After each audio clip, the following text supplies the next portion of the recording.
ورحمۃ اللہ وبرکاتہ۔ اعوذ باللہ من الشیطان الرجیم، بسم اللہ الرحمن الرحیم۔ ام کنتم شہداء اذ حضر یعقوب الموت۔ نبیوں کے لیے یہ خاص ہے کہ جب وہ اس دنیا سے جا رہے ہوں، ان کی روح قبض کرنے سے پہلے فرشتہ ان سے اجازت لیتا ہے، پرمیشن لیتا ہے۔ اب یعقوب علیہ السلام بھی نبی تھے، ان سے بھی اجازت لی ہوگی۔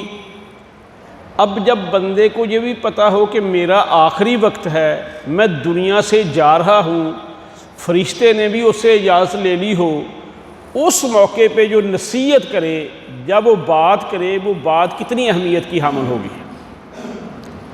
پھر یعقوب علیہ السلام کی پیچھے نسل کو دیکھیں کہ ابراہیم علیہ السلام پیغمبر، ان کی اولاد میں سے آگے پھر پیغمبر، پھر ان کی اولاد سے یعقوب علیہ السلام، ان کی اولاد سے آگے یوسف علیہ السلام، یعنی ابراہیم کی اولاد سے اسحاق علیہ السلام، اسحاق علیہ السلام کی اولاد سے یعقوب علیہ السلام، یعقوب علیہ السلام کی اولاد سے یوسف علیہ السلام۔ وہ کیا کہتے ہیں؟ اپنے بیٹوں کو اکٹھا کر لیا، کہتے ہیں کہ میرے جانے کے بعد تم کس کی پوجا کرو گے؟ حالانکہ ان کی نسل تو ایسی تھی کہ نمرود جیسی اس وقت کی جو سپر پاور تھی، اس سے ابراہیم علیہ السلام نے ٹکر لی، باپ چھوڑا توحید کی خاطر، باپ سے لا تعلقی کی، اپنی جان کو خطرات میں ڈالتے ہوئے سارے بت توڑ دیے، یعنی توحید سمجھانے کے لیے۔ تو ان کا بیٹا اپنی اولاد سے کہتا ہے کہ میرے بعد تم کن کی پوجا کرو گے؟ اس سے ایک تو توحید کی اہمیت سامنے آتی ہے، دوسرا یہ نہیں کہ کسی موقع پہ بھی اس چیز سے غافل ہوا جائے کہ تم اپنے خاندان کو، اپنی اولاد کو نصیحت نہ کرو۔ بین ہی نبیوں کے امام حضرت محمد الرسول اللہ صلی اللہ علیہ وسلم جب دنیا سے جا رہے تھے، آپ سے بھی فرشتے نے اجازت لی تھی، اور آپ نے بھی رفیق اعلیٰ یعنی اللہ کے پاس جانے کو ترجیح دی تھی۔ تو آخری کلمات آپ نے کیا کہے تھے؟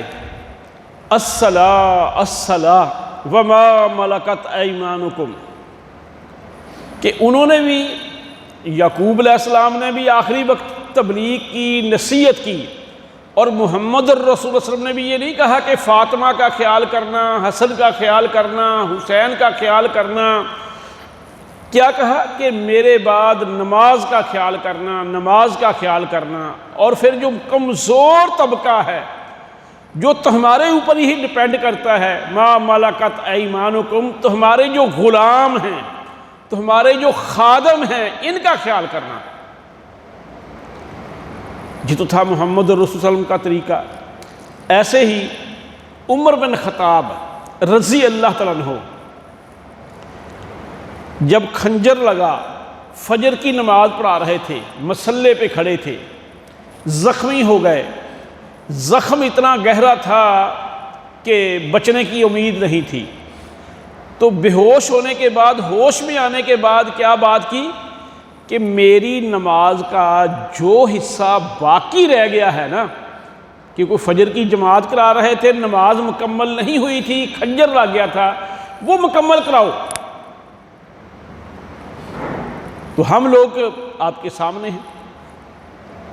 ابو ذر غفاری رضی اللہ تعالیٰ عنہ کہتے ہیں کہ اگر میری گردن کے اوپر تلوار بھی رکھ دی جائے اور گردن کٹنے سے پہلے مجھے لمحہ، کچھ منٹ، کچھ سیکنڈ مل جائیں، تو میں غنیمت جانوں گا کہ رسول اللہ صلی اللہ علیہ وسلم سے جو ایک بات میں نے سنی ہے، اس کو آگے کنوے کر دوں، آگے پہنچا دوں۔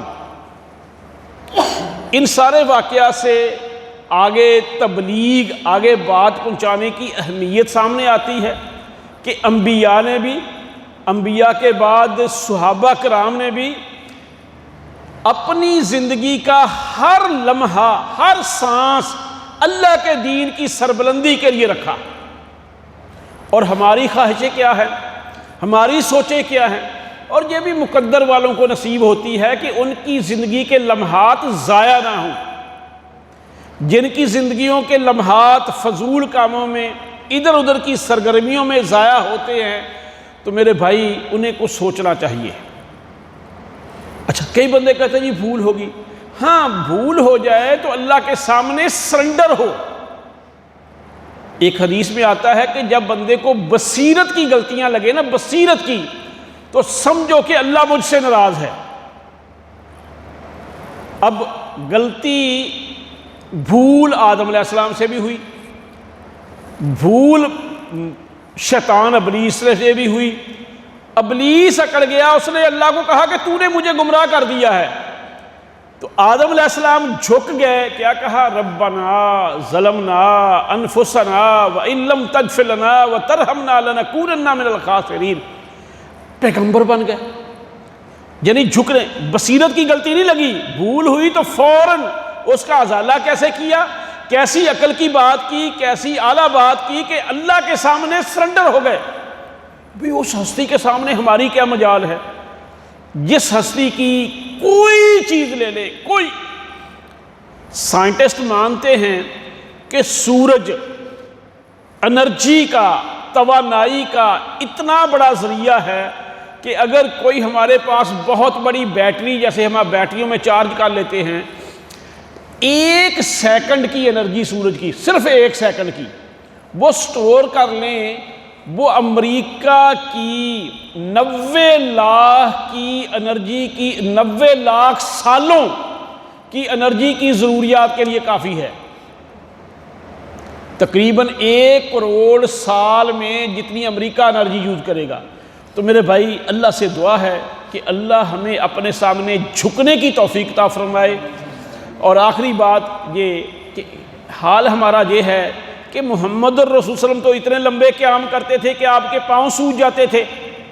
ہم یہ تراویح نہیں پڑھ سکتے، ہم 5 وقت کی نماز نہیں پڑھ سکتے۔